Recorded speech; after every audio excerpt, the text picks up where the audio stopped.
Et bonjour à tous, on va se retrouver pour une petite vidéo très particulière, une vidéo qu'on fait, enfin le genre de vidéo que je fais pas si souvent que ça, et qui va s'appauvrir au fil du temps, je pense, sauf si j'ai de nouveaux contacts, on verra bien.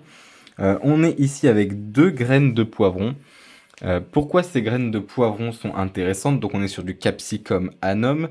Ces graines de poivron sont intéressantes tout simplement parce que c'est une variété nouvelle en cours de création qui a été envoyée pour test.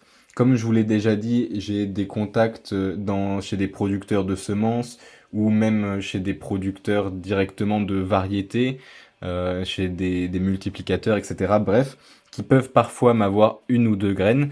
Normalement, c'est pas le genre de graines qu'un particulier peut avoir. Concrètement, je ne devrais pas les avoir. Si je les ai, c'est parce qu'on me les a donnés, et si on me les a donnés, c'est que quelqu'un les a volés en soi. Parce que même le multiplicateur, même celui qui va produire la semence, en fait, il est sous contrat, donc enlever des semences de ce qu'il est censé donner, c'est aussi du vol, enfin bref. On est ici sur une variété qui porte le doux nom temporaire de SX1286. On est sur une variété population, pas du F1.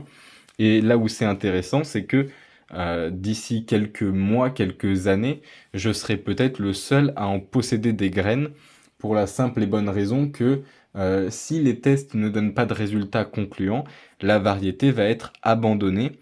Auquel cas, les graines ne serviront à rien, le stock ne va pas être renouvelé, on va pas les envoyer chez les agriculteurs multiplicateurs pour produire des semences, pour vendre ces semences aux agriculteurs, etc. Pour X ou Y raison. J'ai notamment des haricots quelque part dans ma réserve où en fait le problème qu'il y a eu, c'est que ils se sont aperçus qu'ils n'arrivaient pas à décoller de manière mécanique la gousse, le haricot en lui-même, des graines de haricots, ce qui fait que ils ne pouvaient pas vendre les graines de haricots écossais sans les écosser à la main pour que les gens puissent les reproduire et faire des haricots. Parce que les haricots étaient très bons, ils avaient un bon goût, ils poussaient bien, résistants aux maladies, etc. Donc là-dessus, le travail de création de variétés, c'est très bien fait. Par contre, impossible de sortir les graines de la gousse, donc impossible de produire des graines en quantité et en rapidité et en qualité suffisante pour les envoyer aux agriculteurs qui, eux, vont faire pousser euh, les, les haricots à la consommation.